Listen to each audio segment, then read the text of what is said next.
Hey guys, I'm Si and welcome to Ace Podcast Nation. This is series 2 of our revamped and new look mental health and sports series. This time around, the series is focusing specifically on footballers.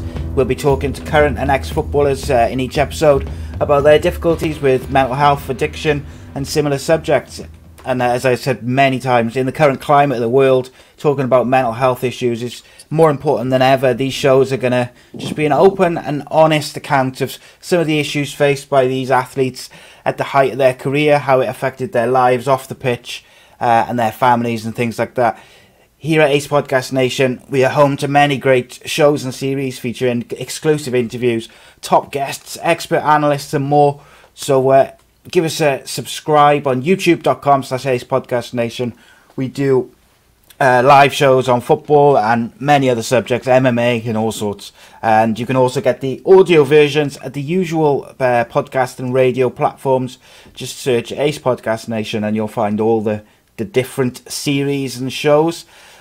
And I'll put the links in the description as well, as always. But with no further ado, joining me for each episode for this series is none other than mental health support worker, my co-host Jacob. Welcome back, buddy. How are you? Yeah, good. I was thinking, I love these little introduction bits and what to say. And I was saying the first time in probably years, I went did an online support group last night for parents affected by postnatal depression, and I was a bit like, how's it going to be? But actually, it was amazing. It was great to get involved in that, and I love these sessions, but just from a different angle. Yeah. To it. And it was a bit of a reminder how, I'm sort of out of that. My son's now a year and a half, so I'm sort of out of that real difficult moments. But just chatting to a few parents that have had their kids in lockdown, it sounds so harrowing, and just things just little things we take advantage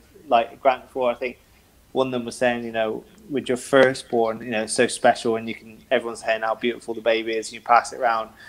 She was like, no one's said my baby's beautiful, and I haven't been able to pass the baby around and stuff like that. So yeah, it's crazy. I think it's, for me, it's refreshing in a sort of dark way of just reminding myself how difficult. I know it's difficult for people, but yeah, it's you hear it firsthand, I guess, don't you? Yeah, and hear it sort of. I think it was over Twitter, so it's quite people can be a bit more open, I suppose, because some of them are quite anonymous accounts. But yeah, I found it really helpful, and it was the first time I've done one since lockdown. I'd sort of done one virtually, but yeah, it's great.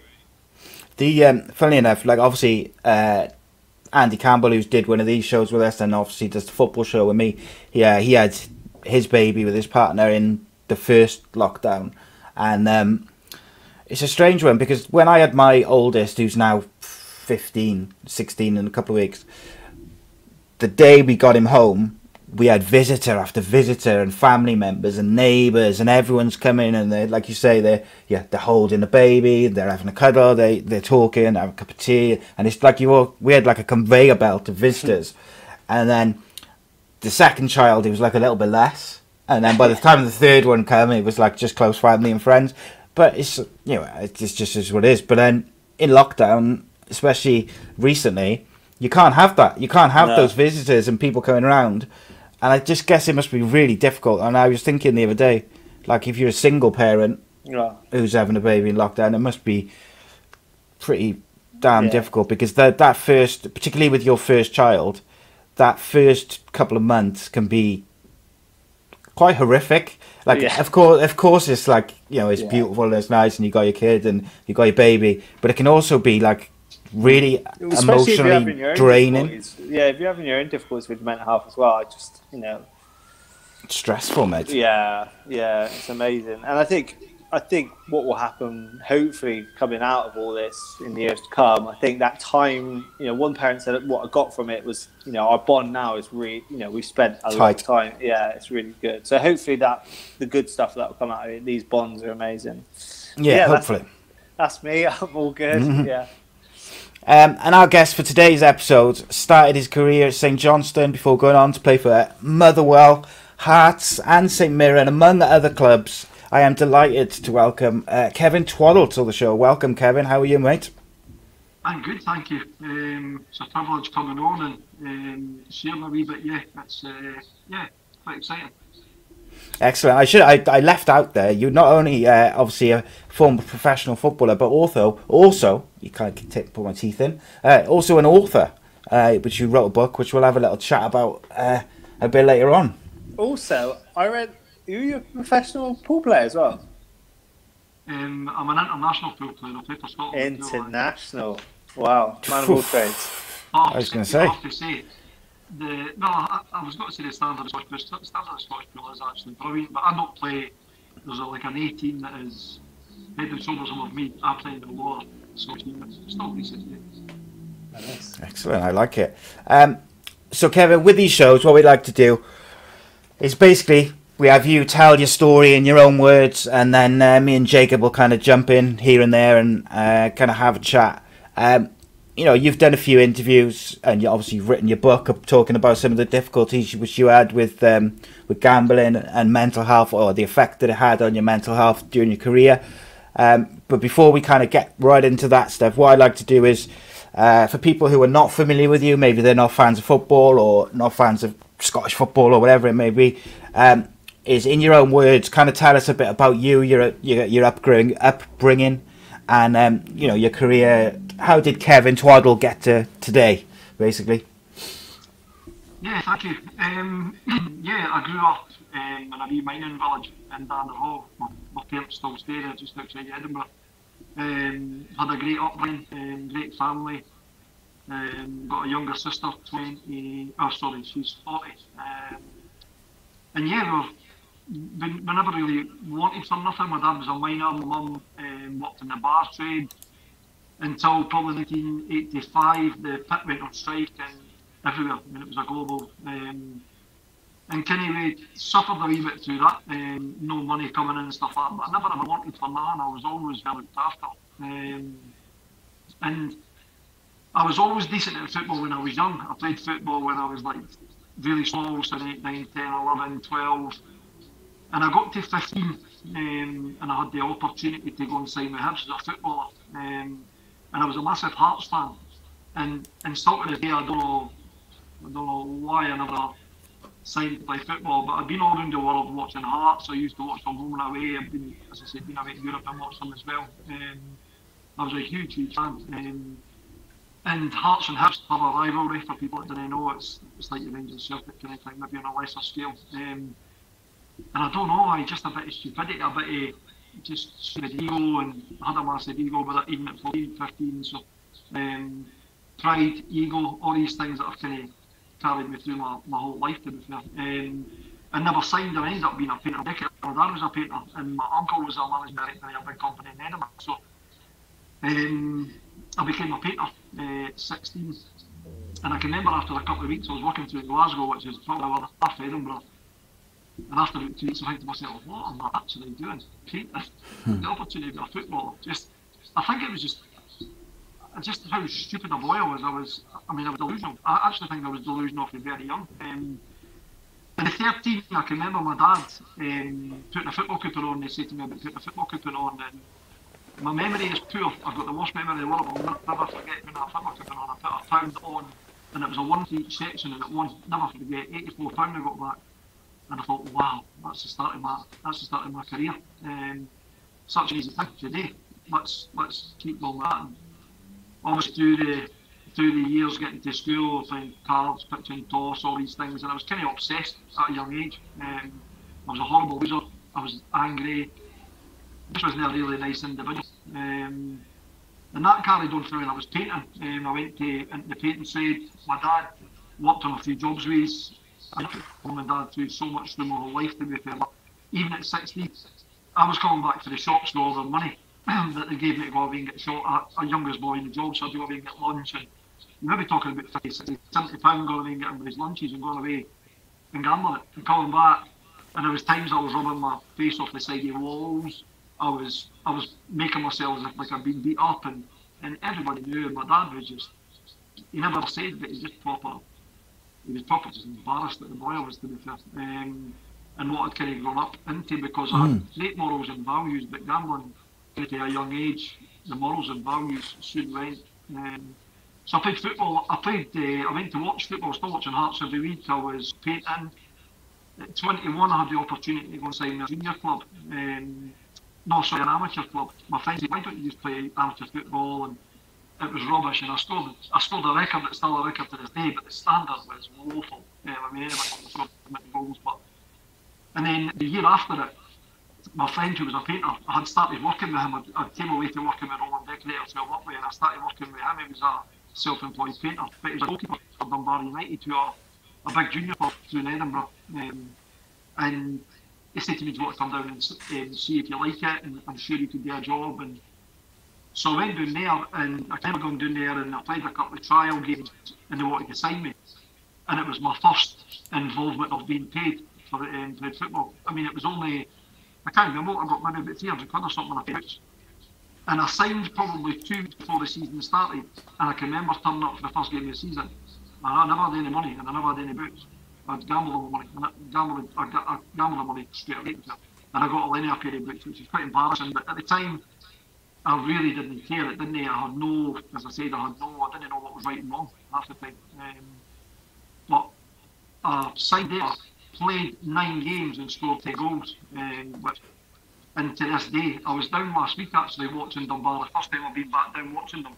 I got offered to go down to do the draw for half time and a man in match thing and that one. I just come and see all the people and you know what, I've been so lucky to get to all the things I've done in my career.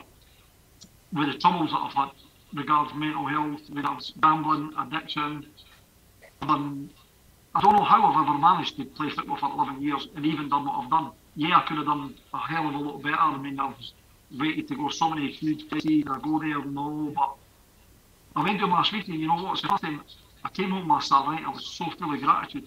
I've never seen so many people, older committee people, I mean, they were just walking about saying, people, this is like Dunbar's greatest ever signing, and Dunbar are a huge club here.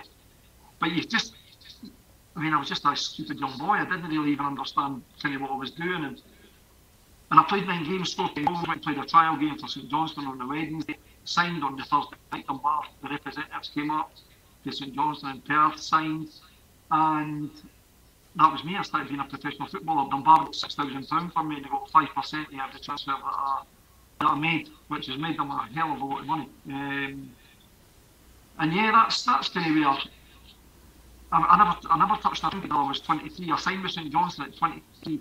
I was there about 3 weeks and started drinking. And I wasn't addicted to drink, but I probably drank too much. But it was just the culture, football culture, going out every weekend, getting hammered. And still did pretty well with the football, but my gambling was sporadically getting worse. It was taking me to some really dark places. I don't think it really thing with me mentally. It didn't torture me mentally. I was always kind of lucky that wherever I moved to, and sad to say that every club I moved to, I moved for the reasons of financial benefit, because it was digging me out a hole where I'd dig myself with a club that I'd been at for a couple of years, moved to another club for a couple of years, and it went from there, to Johnston, to Wraith Rovers, to Morton, to Motherwell, to Hearts, to St Mirren. And right through that whole career, I moved clubs specifically for the money. And we were sitting talking earlier about the only time I ever moved for money, and I don't know why, because money was the main benefactory of everything that I was doing, because of my gambling. The chance to sign me Sheffield United in 2002, I went down there, spoke to Neil Warnock, stayed down for the night, went for food with Neil Warnock and his wife. Next day, spoke to the chairman, organised my deal. I got a 3-year deal with a year option, thousands of pounds for relocating, thousands of pounds for signing on. Came back up the road and signed a 1-year deal with Hearts with a year option. And I mean, anyway, with any brains whatsoever, but I still think there was a part of me, I'm such a family boy, I'm my mummy's boy. I was really close to my mum, Nana, who died just before I went away to, just before I signed my Hearts, and she died. That crushed me. That actually crushed me, because at the time as well, I'd been stealing a lot of money there as well. That's in my book as well. Things I was just never brought up to date. Gambling had made me just a horrible, horrible individual. And yeah, I moved to Hearts for a year with a year option, and after 6 games I broke my neck.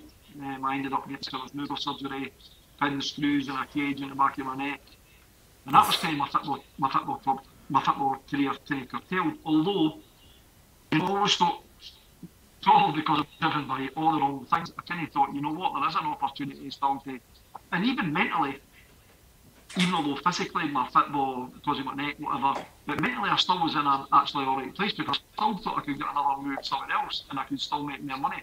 And I did. I went to St Mirren, and that was, I went there for a season, and that the travel there was an hour and a half Edinburgh as well. Travel was just killing me, and halfway I just said to the manager, listen, I'm struggling here. To save you wages, to save me coming all the way through here and that, whether I work out a bit of a deal and leave, and I got paid 10 grand to leave, and I got it in my bank as soon as I left. By the time I got home to Edinburgh, the money was gone. I'd lost it in Glasgow the bookies, which not to be proud of, but that's, as I said, was what my, and I still had that telling my mum and dad, telling people I would do money to her, still do money and never do money. And then I would kind of think, you know what, I was 33, and I think then, knowing that I wasn't playing football, I kind of found it very difficult to think of what was coming after it. Now, I'd been a painter before, but you have this persona, a football player, that you could never go back to painting because you're a football player. I ended up working with the police doing CCTV. I worked in there for a year and a half. I lost that job through gambling as well. And in 2000, October the 4th, no, tell a lie actually, in July in 2004, I tried to take my own life.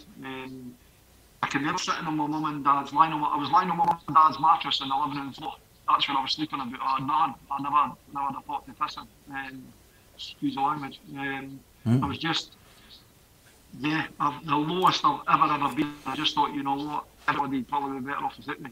Now, looking back, do I think it was a cry for help? Yeah, because, listen, people want to commit suicide, unfortunately, when things are that bad, then they didn't let anybody know. I kind of took tablets, I ended up going to the hospital, got my stomach pumped. I was in hospital for a few days.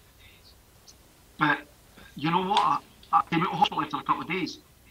And I decided, when I was lying on the mattress, I decided that I'd had enough, and I decided I would never gamble again as well. And you know what, I tried to take my own life, and I was in hospital for 3 days I was in hospital for. And I came out of hospital, and the first thing I done was went back gambling again.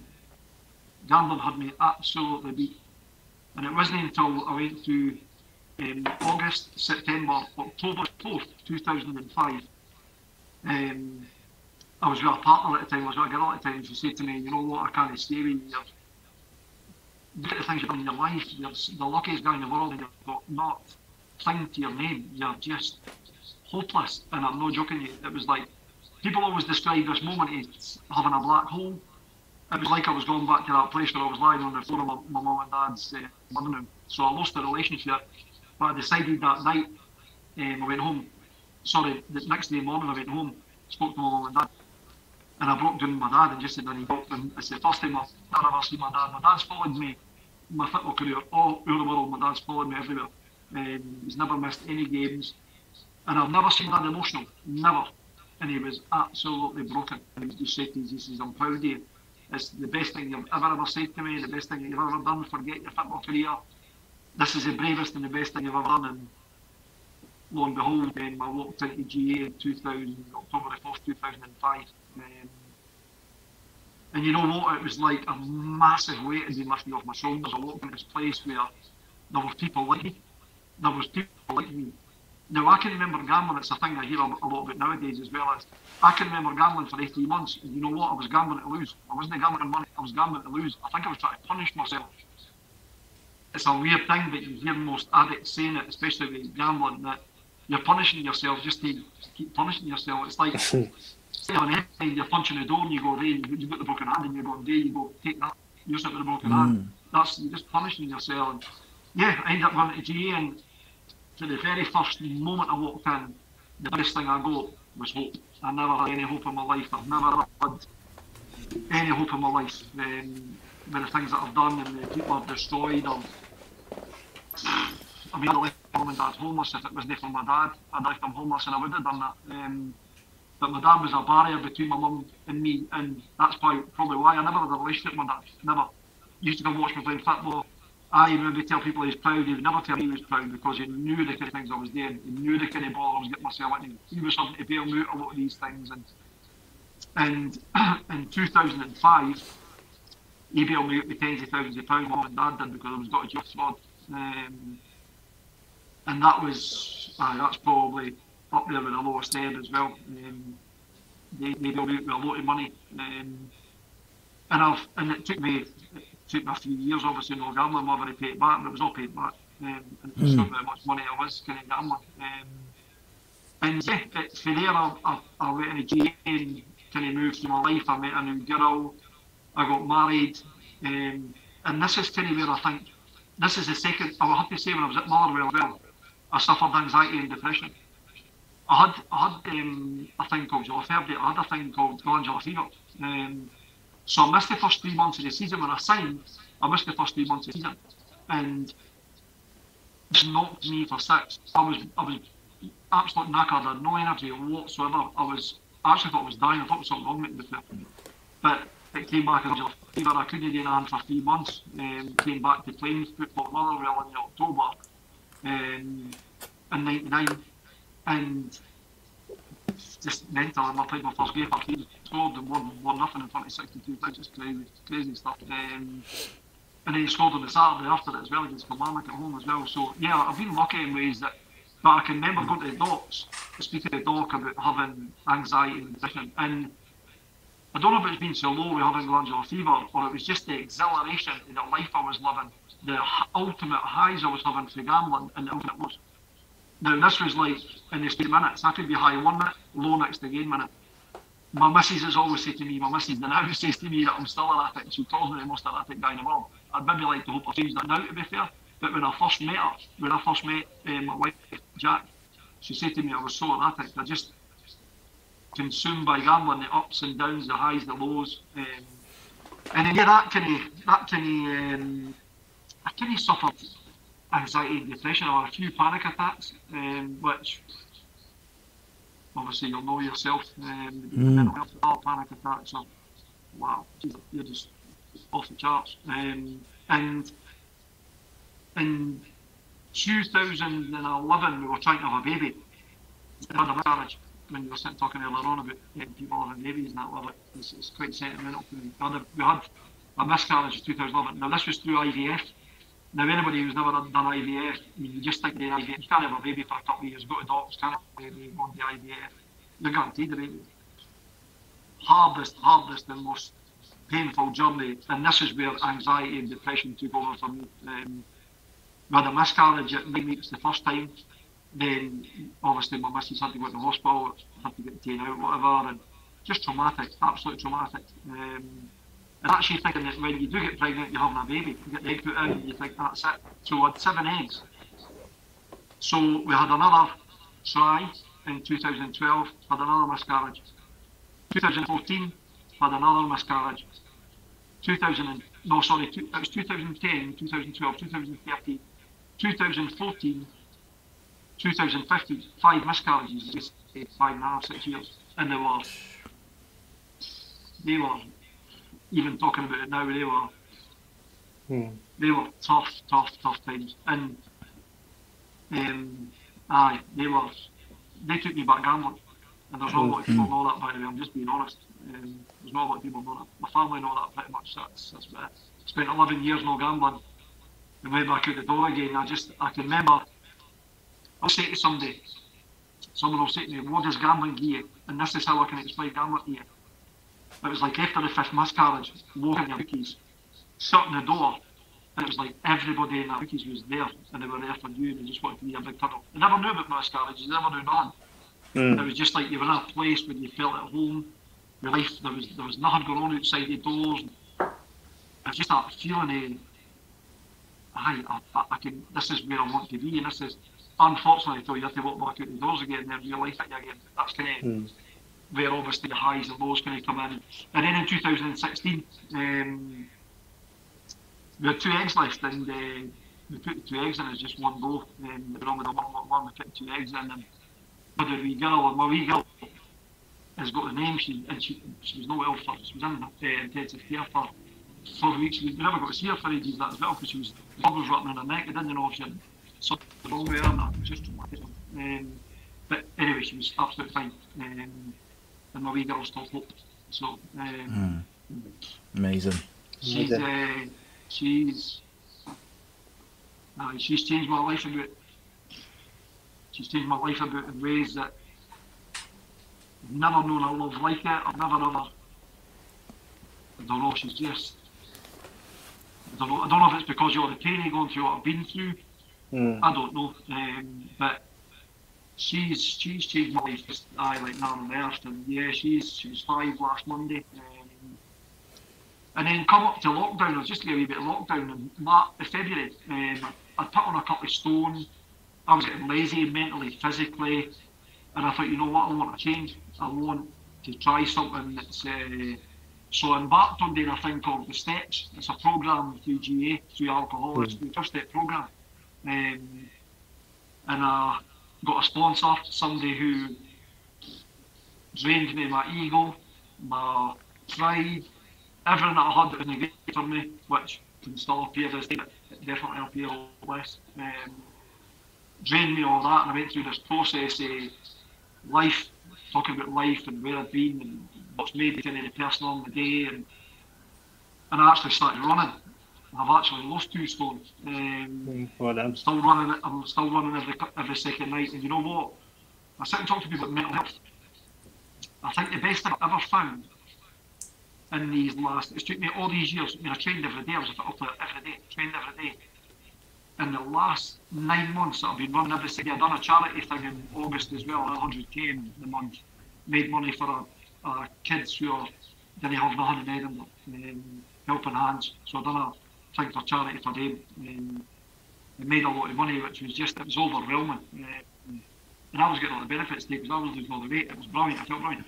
And the one thing that I would say for anybody, see exercise, that meant, as I said, I played football every day. Took it for granted, never thought about it. I was a wee silly boy, never knew weight. Running, for me, gave me...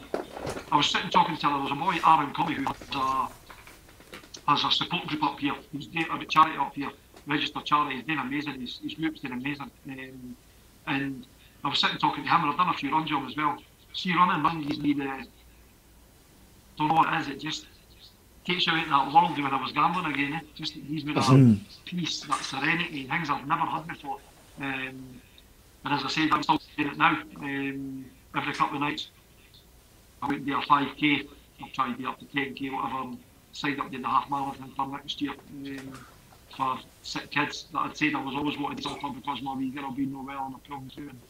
So that's what I'm going to do next year as well. So that's kind of where I'm today. I hope that's gave you a wee bit of yeah, amazing. Yeah, amazing. Obviously, there's a lot to unpack in there. I think first thing I'll say is this is episode number 7, and just like listening to you tell your story there is that's the first time where I've nearly broken as I'm listening to someone's story, because I related to a lot of it.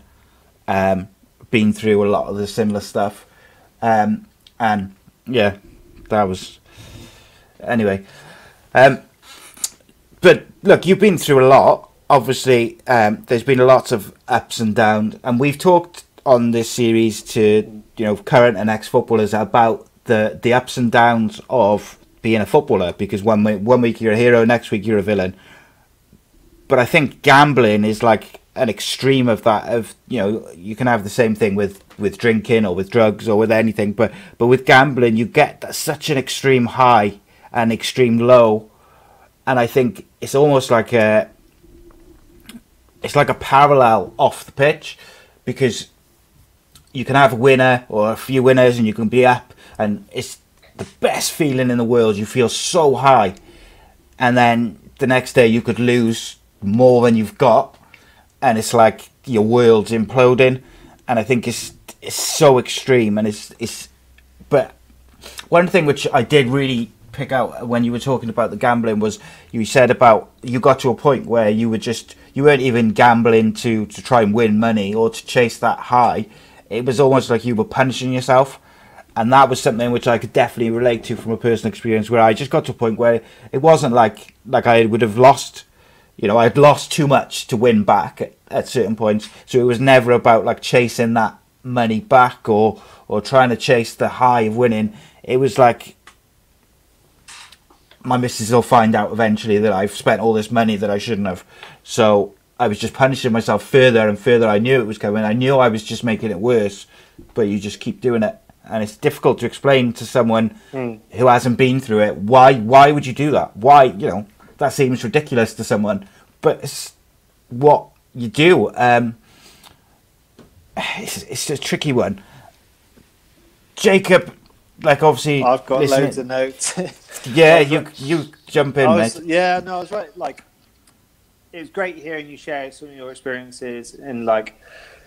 there'll be hopefully people listening that will resonate with the gambling stuff, that might resonate with the depression stuff, and some that just love football, so they'll hear the football stories. But I think one subject that you brought up that we didn't really expect to talk about, but it's real topical at the moment, but also it's a topic that people, specifically men, don't talk about, is miscarriage. And I think it's something, obviously, it's in the news at the moment with Meghan Markle, but I think it's something where I think the general population in the UK think it's a mum thing, that it affects the mum and we need to be there for the mum, which is all, completely true. But as guys, we don't really, this is probably the first proper conversation, I think, as I've had about miscarriages. I've had them probably with my partner privately. And what is that as a nation that we feel that it's, I've listened to podcasts about it where I've heard other people talk about it.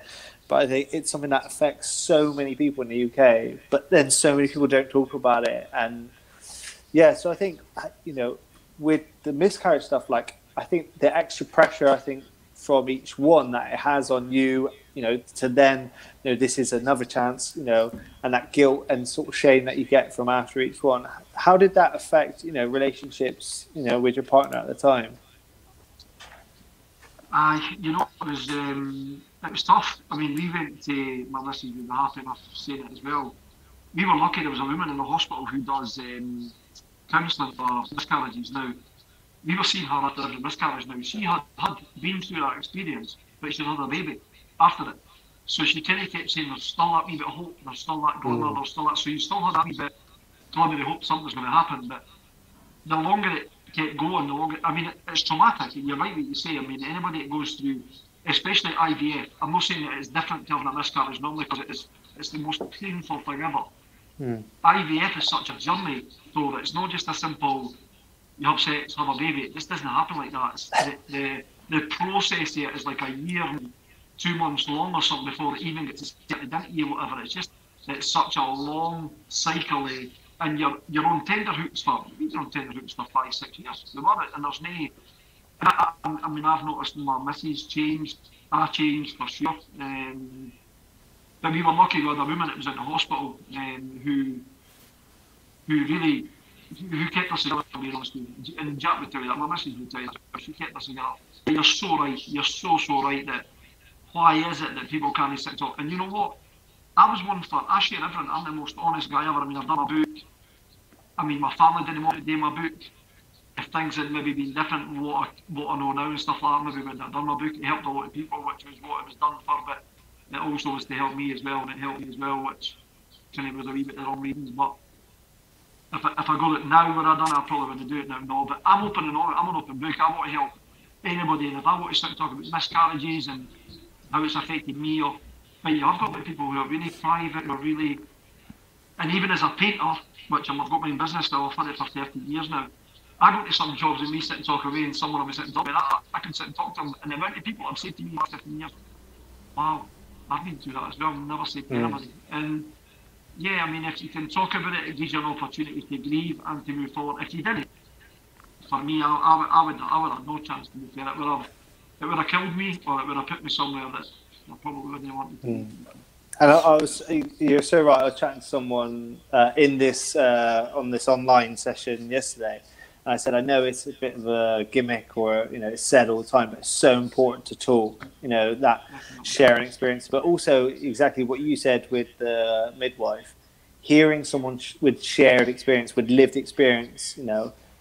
The conversation opens up, and knowing that you're not on your own is so important. Like, that's why we did these sessions in the first place, so people could hear, professionals or people from the football world talking about experiences to make it normal. And so I really appreciate you talking about that. Going back to sort of when things before that stage, when you're talking about like the gambling stuff like that, I know in your book you said like it killed, like that stuff killed relationships, and it affected your bond with like kids and with.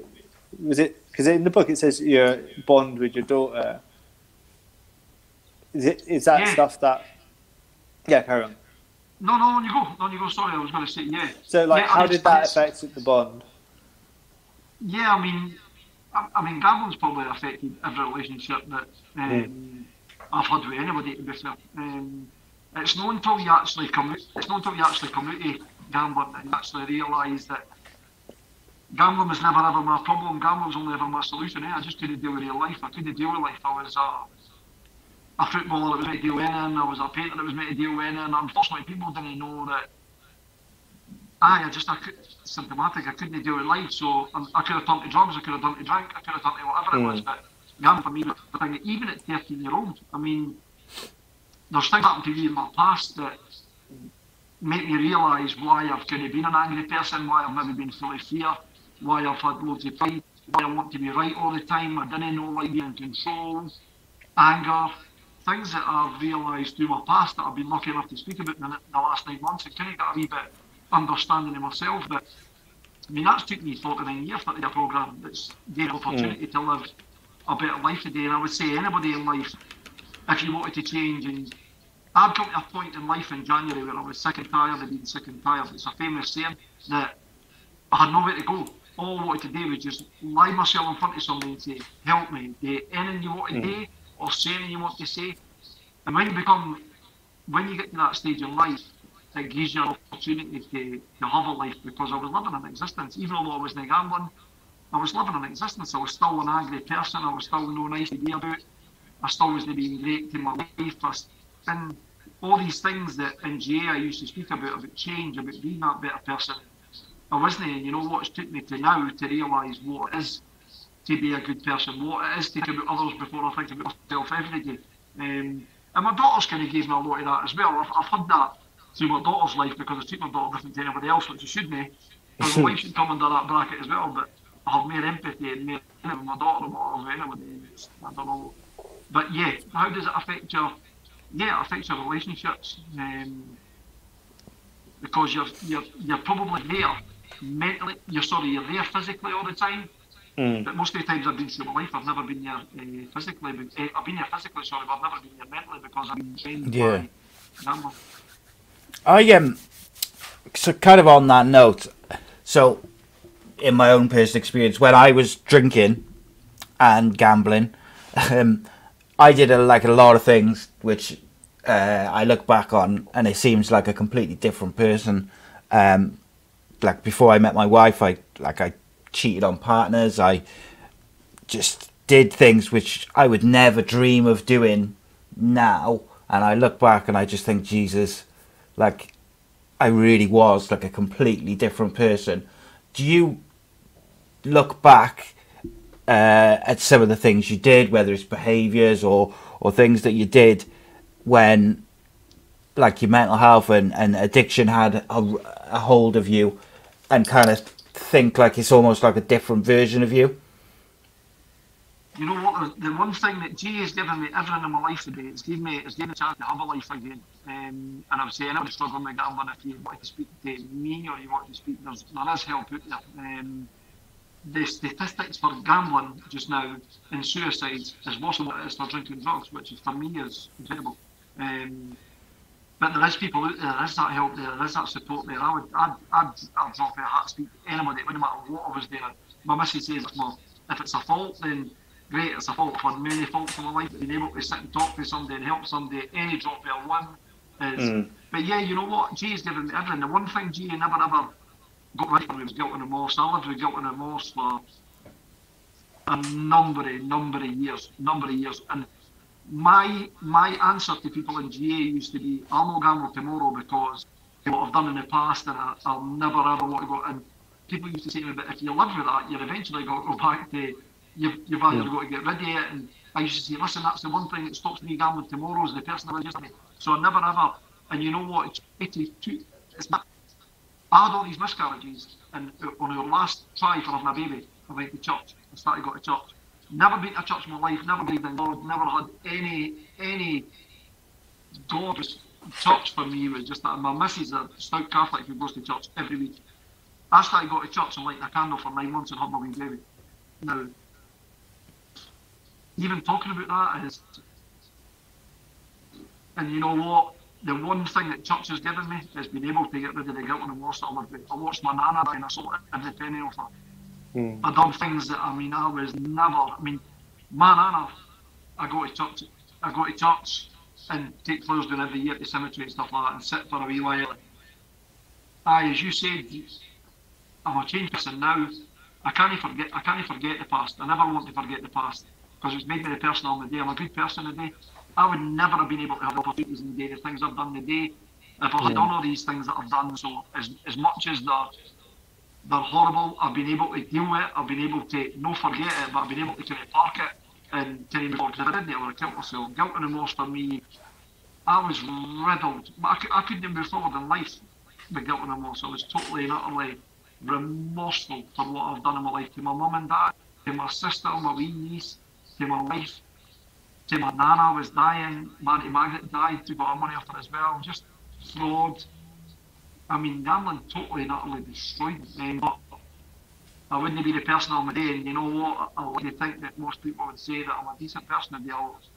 I would do anything for anybody, and just, I got up in the morning, I do all the things I do my 12 steps, and I got up every day, and for me, it's not about me today, it's about making sure that if I can be there for anybody else, be selfless, and just all these nice words that come into kindness, compassion, all these things I've never had in my life today.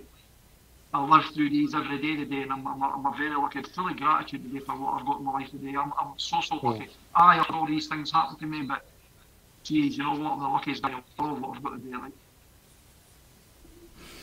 Yeah, it's one thing I really take with you there is that without all the things that you did, you wouldn't be who you are today.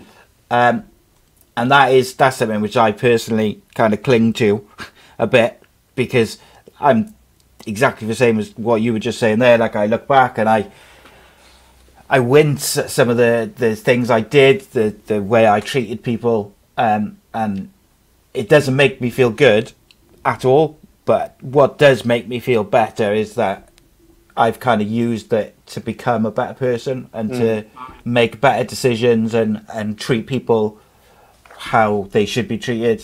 But one thing I did want to kind of ask you about, obviously when you were playing football, it was like the kind of late 90s, early 2000s.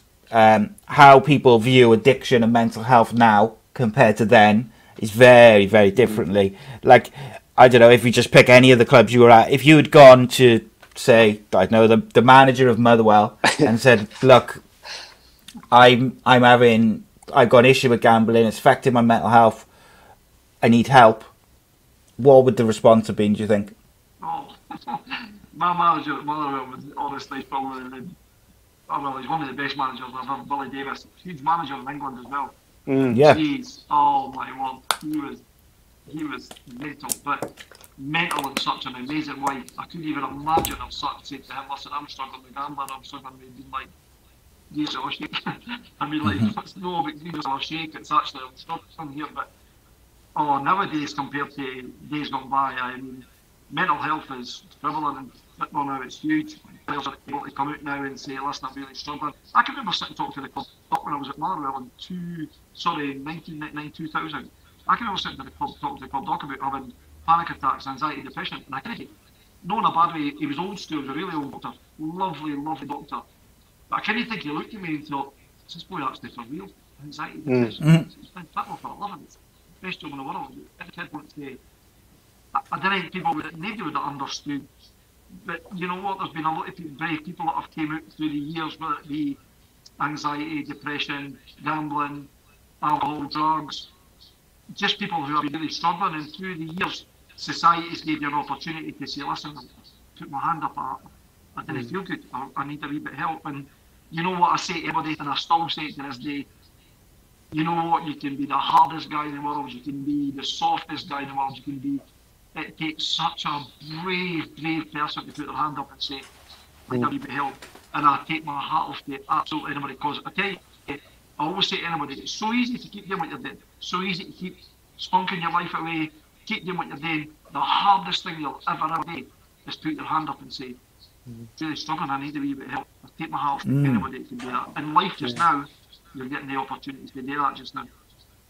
Kevin, so I was lucky earlier in the year to interview a Scottish player called David Cox, who has come out and spoken about some of his mental health difficulties. And I think he came out and spoke about some of his difficulties whilst he's still playing. And I think it became a big news story because he received a lot of abuse from fans regarding his mental health. Like when you wrote the book, obviously, I think you had finished playing, but did you ever receive any sort of abuse or any sort of like negativity from it? You'll always get a couple of naive people who have been kind of, I don't know why they'd ever want to be. You play football and stuff like that. People have got jealousy. It's life. People didn't, especially Scottish people, believe it or not. Scottish people didn't want to take the good in people. Scottish people always want to bring people down. It's like a lot of English media. They build them up to be the greatest football team in the world. As soon as they get beat, they want the manager sacked. They want all the boys. It's just media is just. But you're always got to get people. I had a couple of people who said, you know what, he was a knob back in the day, or he was an idiot, or he done this and done that. And I was more taken by the amount of people that my book sold more copies in America than what it did.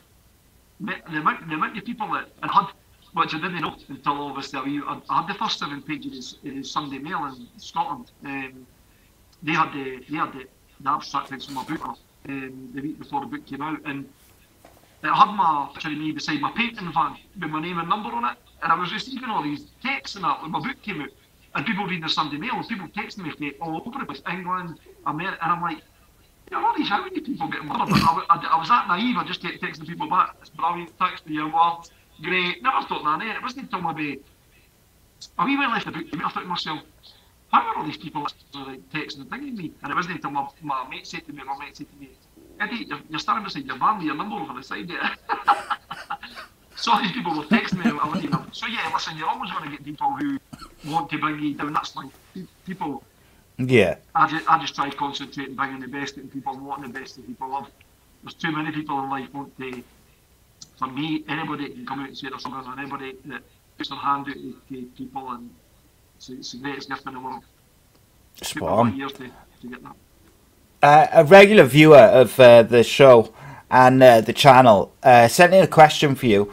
He said, his name's Gaz. He said, Kevin, great book. Really enjoyed it. Made me laugh and cry. He said, also, are you glad that online gambling was not so prevalent when you were a player? Yeah, thanks very much, Arf. That's so kind. You get any kind of nice feedback, constructive feedback, it's really nice. Yeah, I've been open and honest about it. I'd have been in jail. If online gambling was, I'd be in jail for sure. Yeah. I mean, you're betting on first corner, first bookings, first sending offs.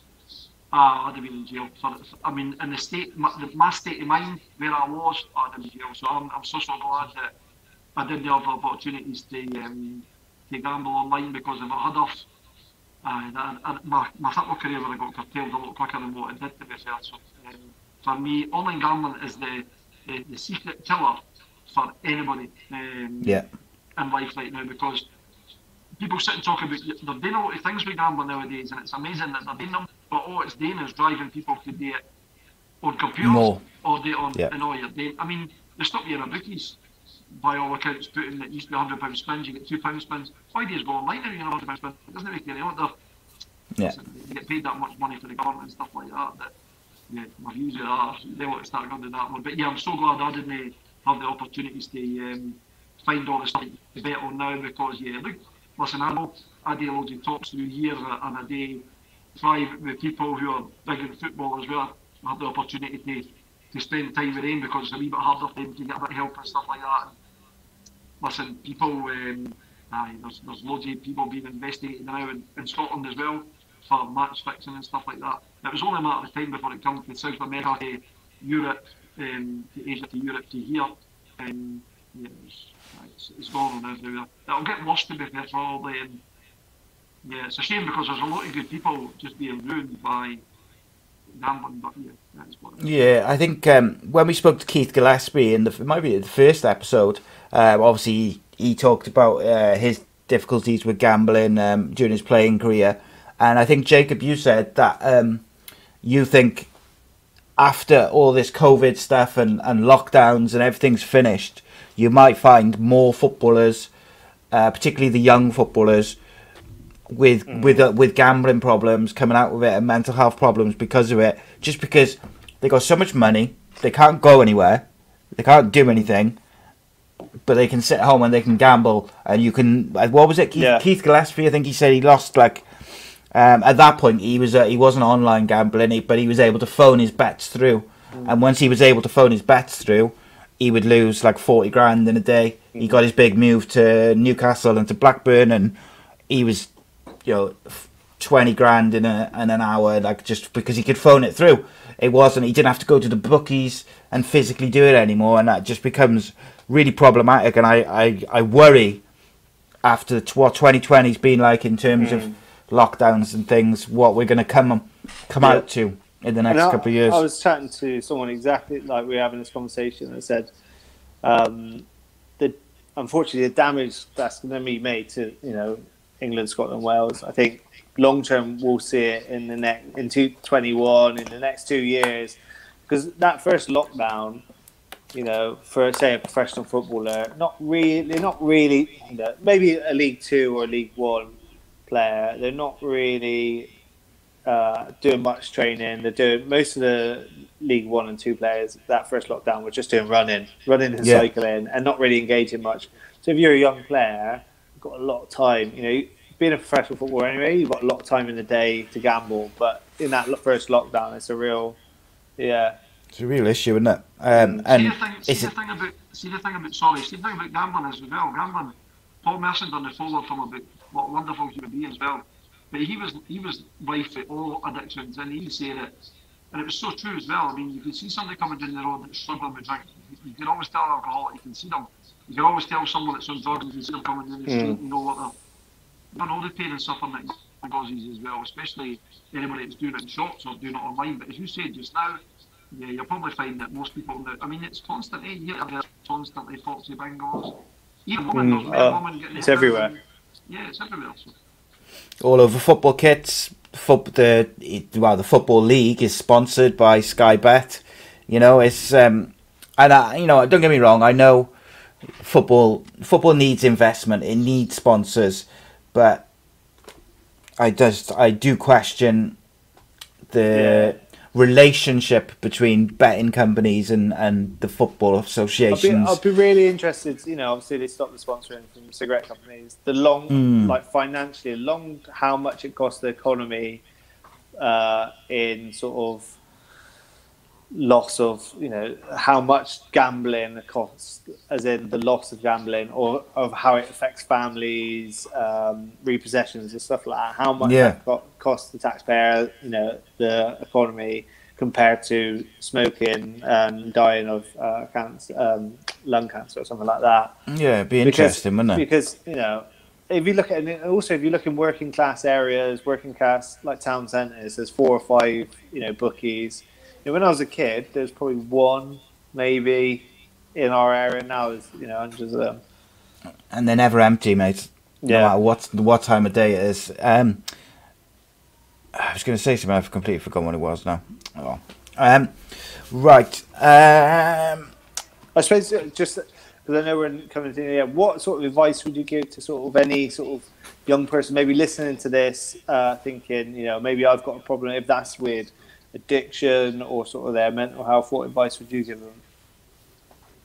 it's always easier to say it when you're sitting on the side of the thing. You didn't think there is anybody there. And I was lucky that I was lucky when I found help in GA. There was a young boy who stayed in my village who played with Man United and stuff like that. Boy Grant Bremner played with Hibs and stuff like that here as well. And he kind of led me to my meeting. But nowadays, I mean, you can see there's so much help out there nowadays for people. I mean, if they sees my Todd 7 or Twitter, if anybody ever was struggling, wanted a free chat or just even a wee bit of help or support or guidance, or yeah, but there is help out there, there is support out there, especially for gambling, but especially for mental health. And you know what? I'd recommend anybody that's so brave to come out and say you're struggling, no matter who you say it to. Take my hat off to anybody that does it. So anybody who hears this and thinks, you know what, I maybe need a wee bit of help, or they're sick and tired of being sick and tired, reach out, and it is there, and you get so much comfort to realising that you're not the only person that's struggling with this kind of thing, whether it be mental health, whether it be, because everybody struggles with mental health. It doesn't matter how strong or how mental health it doesn't care who it affects, it'll affect you. And I think everybody in life goes through tough times and has moments where, and there's people obviously a lot worse off than others, but nah, just reach out, be brave, reach out and give yourself a wee opportunity to have a better life. And especially gambling as well. Yeah, gambling's an existence, it's not a life, and the way it is, the amount of people that you take down with you, you just didn't even realise you're doing it, and it's just horrible. So yeah, reach out. I'm here. There is GAs all over the world. There is loads of support there, but yeah, just be brave enough to reach out to say thank you. Spot on. Just to finish us off, Kev, you mentioned your book a couple of times, which I'll also put a link to it in the description so people can purchase it if they'd like to. Kind of tell us a bit about the book, and also then tell us what made you decide to write that book. I was doing a piece for, there was a boy who's been really close to me with Super Football. He works for the Daily Star, Scottish Express up here, that's the Daily Star. He was doing a piece on gambling, and I was getting paid for it. It was a 1,200 page thing, and I'd done this and I gave him it, and he came back to me about half an hour later and said to me, he'd done a few books. He wrote Alan McCoy's book, a few Scottish players had done books for. He said, "Do you not like to do a book?" And I thought to myself, "A book? B-boy, Vanderhall kind of do a book." And he's like, "I think companies would be," and it was amazing. There was two companies fighting for to do the book, to get the rights for the book, publishing for the book. It was just, listen, it was done. Listen, I still had, even although I'd stopped gambling for a lot of years, I still had a lot of ego in me, and I was still a wee bit to get myself back in the public eye. And as I'm saying, if I got offered to do the book, I wouldn't have done it, to be fair. Or I'd have done a book in a different. The book was called, and it was meant to be called Life on the Line. That was what the book was called, Life on the Line, Life on the Bookies Line, obviously. And then the publisher started saying, you've mentioned how much I've lost and stuff like that, and it got put out on it, How to Lose a Million and so much more. The How to Lose a Million means nothing to me. There's so much more. The Life on the Line and so much more is more what the book's all about. It's not about the money I've lost.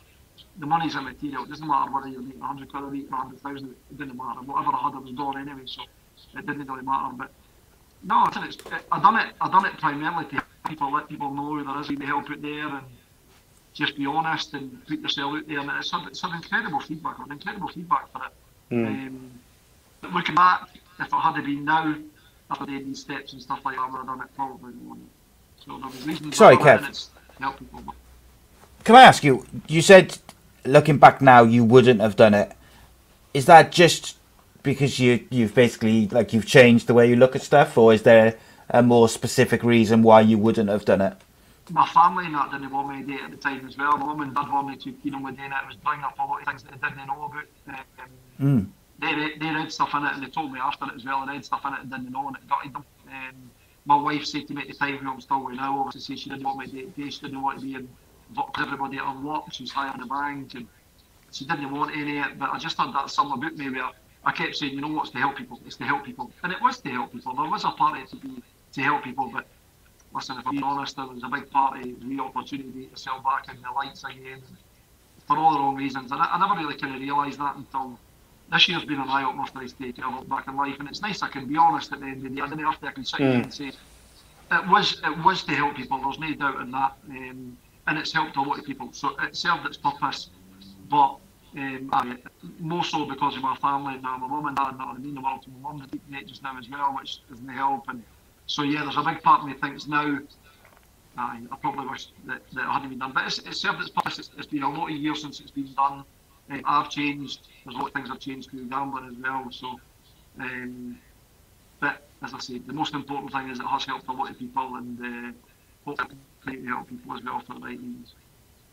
Amazing. I'm really looking forward to reading it. I'm just disappointed that it didn't get here before I got to speak to you. Jacob, is there anything else you wanted to add, mate, before we No, sort of I wrap loved up? it. It was really helpful. I really appreciate Kevin talk about some really difficult subjects. So all the best for the future. Thank you so much for coming on. It's been amazing. Thanks, Jacob, your stance. Thanks very much. I really appreciate the opportunity to put myself out there. And you know what, if there is anybody out there struggling, or as I said, my Todd Simmons on thing, I'm happy to get him with my number and be there for anybody. So things like this give people the opportunities to do things like this. So brilliant. Do you still play now? No. I do running every second night. I played a couple of charity games, to be fair. I played a couple of charity games, but you know what, for 3-4 days after, I wonder why I played even like 45 minutes, because my joints are... but if I'm being honest with you, I've thought in the last maybe 6 months, I've actually thought about maybe playing fives and stuff like that, because I obviously try to look after myself a bit better as well. So I got a pal who's a Motherwell fan, and when I told him that we were having a chat with you, he said Kevin Twaddle was one of the best Scottish players I ever saw that didn't play for Rangers or Celtic. So I thought that's quite the compliment, isn't it? That means a lot. I think that was obviously one of the best years at Motherwell. I mean, I spent 4 years there. I was captain of the Premier League. Wonderful club, through the wonderful people. The supporters are incredible, and to hear things like that, because as I said, I went to Dunbar on Saturday. I honestly came away, I could have cried. I come away thinking to myself, wow, I must actually be alright. I was a young kid, I was so naive, so stupid, and you didn't even think about the revenue you bring to these clubs as well, moving from club to club. And no, just so grateful for the opportunities I've got today. So I'm grateful for this as well, so thanks very much. Spot on. Kevin, thanks so much for talking about everything and being so honest. Appreciate it. I know it's not always easy to talk about all this stuff, but as we've discussed on previous shows, we discussed earlier, our aim with this series is for people to see footballers, for people to see myself and Jacob talking about various issues which can affect people. And if we can reach that one person who is struggling, whether it be with gambling or drinking or just mental health generally, then that's the aim. Just realise you're not alone. And as a good friend of mine says, keep on keeping on. And if you feel like you need help or you need just someone to talk to, do it. Reach out to me, reach out to Jacob, whoever you can think of who will listen. I respond to every message I get sent, no matter who it is, even the ones that send me abuse. Same here. But well done, guys, after the 2 years, well done. It's brilliant what you're doing. It really is fantastic. Cheers. Thank you, mate. We just got to try, innit? And we'll be back next Sunday for another episode, and we're going to keep doing them. As we say, we extended the series from, I think, was it 5 to at least 10, and then we'll see. We'll definitely do another series later down the line on different subjects and things like that. But new episodes every Sunday, 8 o'clock, and of course you can get the Andy Campbell Football Show live 7:30 Monday. Danny Batten Fight Show on Wednesdays, and the Andy Campbell Championship Show on Friday, plus numerous other series, shows on various subjects. But in the meantime, spread the word, look after each other, be kind, and as I always like to say, don't be a dick.